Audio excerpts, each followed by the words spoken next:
Good morning, students. I am Deepika Wadhwa, faculty in Kudos International School, Pundi. Yesterday, we learned about natural vegetation and wildlife. Okay, and our topic was forest, different type of forest. Now, we learn today grassland. There are different type of grassland.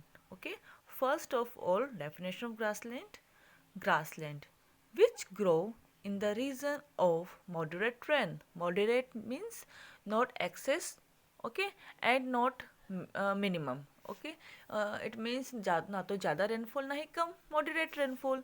तो वो places जहाँ पे moderate rainfall होती है वहाँ पे grassland grow करते हैं.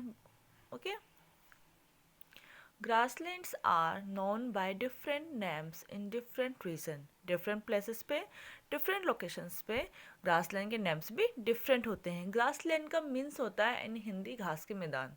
ओके, बट लोकेशन के अकॉर्डिंग इनके अलग अलग नेम होते हैं. Like tropical grassland.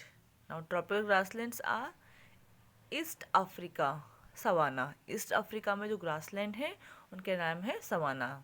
Okay, Brazil campos and Venezuela llanos, Argentina pampas, North America prairies, South Africa veld, Central Asia steppe, Australia down. तो ये नेम्स हैं ग्रासलैंड्स के, जो कि डिफरेंट लोकेशंस पे, डिफरेंट प्लेसेस पे इनके डिफरेंट नेम्स होते हैं. Now we will read one by one. First is tropical grassland. Okay, these occur on either side of the equator and extend till the tropics. Okay, आपको knowledge है कि अर्थ, जो हमारी अर्थ है, तो उसमें हम देखते हैं कि इक्वेटर की इमेजरी लाइन है, तो both side of equator. Okay, और कहाँ तक, जो ट्रॉपिकल रीजन है वहाँ तक इसकी लोकेशन बताई गई है. This vegetation grows in the areas of moderate to low amount of rainfall. Okay, अब ये वेजिटेशन ग्रो कहाँ पे करती है, जहाँ पे रेनफॉल कैसे होती है, moderate to low. Okay, moderate होती हो या फिर लो, जहाँ पे कम क्वांटिटी में रेनफॉल हो, तो वहाँ पे इस टाइप की वेजिटेशन ग्रो करती है. The grass can grow very tall. यहाँ पे जो ग्रास होती है, okay, not trees, only grass, वो काफ़ी लंबी होती है. 3 to 4 मीटर्स इन हाइट, यानी कि जो ग्रास होगी यहाँ पे वो 3 to 4 मीटर होगी हाइट में. Savanna grasslands of Africa are of this type. Okay, जो सवाना ग्रासलैंड्स हैं अफ्रीका में, वो इस टाइप की ही ग्रासलैंड है. ओके, अब यहाँ की वाइल्ड लाइफ देखते हैं हम. Elephants, zebras, giraffe, deer, leopard are common in tropical grassland. अब इन ग्रासलैंड्स में जो हमको वाइल्ड एनिमल्स मिलेंगे उनमें कौन कौन से इंक्लूड है, elephants, zebras, giraffe, deer, leopard etcetera. Okay, now this is tropical grassland. Now temperate grassland. अब देखते हैं टेम्परेट ग्रासलैंड की location. These are found in the mid-latitudinal zones and in the interior part of the continents. Usually, grass here is short and nutritious. Okay, तो यहाँ की location बताई गई है, ये लैटिट्यूडनल जोन्स में मिलते हैं, यानी मिड लैटिट्यूडनल जोन्स. 3 टाइप्स के जोन होते हैं, पता है आपको, tropical, temperate and frigid zone. तो जो टेम्परेट एरियाज हैं वहाँ पे ये फाइंड आउट होते हैं. ओके, और बताई गई है इनकी जो हाइट होती है ग्रास की वो शॉर्ट होती है. Okay, wild buffaloes, bisons, antelopes are common in the temperate region. Temperate region में जो ग्रासलैंड्स होंगे उनमें वाइल्ड एनिमल्स कौन कौन से कॉमन बताए गए हैं, buffaloes, bisons and antelopes. Okay, now these are the grasslands.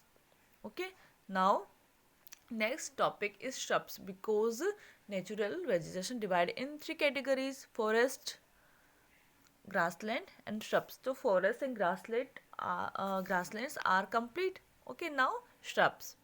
Shrubs आप common word है, आप सब जानते हैं. Thorny shrubs and scrubs grown in the dry region. जो भी थ्रोनी श्रब्स होते हैं, स्क्रब्स होते हैं, वो ड्राई रीजन में, ड्राई रीजन में जहाँ पर रेनफॉल बहुत कम क्वांटिटी में हो, ओके, या फिर ना भी हो. जहाँ पे इन प्लांट्स को यानी कि श्रब्स को वाटर की नीड कम होती है और हाई टेम्परेचर की नीड होती है, तो होती हैं shrubs. First, thorny bushes, these are found in the dry desert like region. जो थॉर्नी बुशेस होती हैं वो कहाँ है इनकी लोकेशन? ड्राई डेजर्ट में जहाँ पे रेनफॉल ना हो, ठीक है, एंड टेम्परेचर काफ़ी हाई हो। Tropical deserts are located on the western margin of the continent. जो भी कॉन्टिनेंट है उनके वेस्टर्न मार्जिन वाले एरिया में हमको ट्रॉपिकल डेजर्ट देखने को मिलते हैं। The vegetation cover is scarce here because of scanty rain and scorching heat.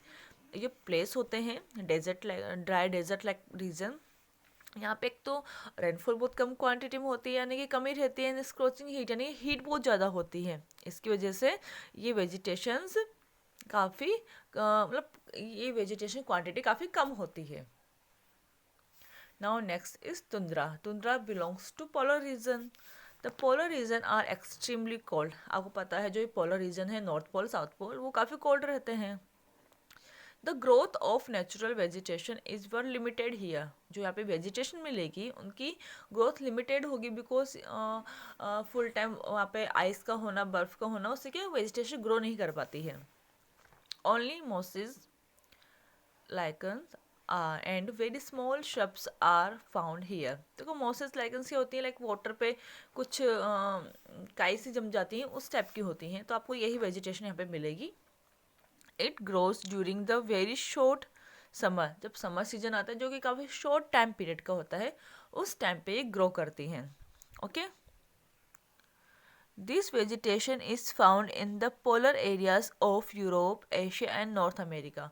Europe, Asia and north America में जो पोलर रीजन है जहाँ पे बहुत ज़्यादा ठंड है, वहाँ पे इस टाइप की आपको वेजिटेशन मिलेगी। Okay, the animals have thick fur and thick skin to protect themselves from the cold climate condition. वहाँ के जो वाइल्ड लाइफ है, वहाँ के जो एनिमल्स हैं, उनका बॉडी कैसे होती है, उनकी एक तो स्किन काफ़ी थिक मोटी होती है, ओके, एंड जो उनके वो बॉडी पे फर होते हैं ताकि वो अपने आप को जो वहाँ का कंडीशंस हैं, ओके, क्लाइमेटिक कंडीशन, उससे खुद को प्रोटेक्ट कर सकते हैं। Seal, walnuts, musk oxen, arctic owl, polar bear and snow foxes are some of the animals found here। यहाँ पे जो वाइल्ड लाइफ है उसमें included seal, okay, walrus, musk oxen, arctic owl, polar bear and snow foxes. तो ये वहाँ की wild life है। तो our two topics are complete. First forest and second is grassland and third is bushes etc shrubs.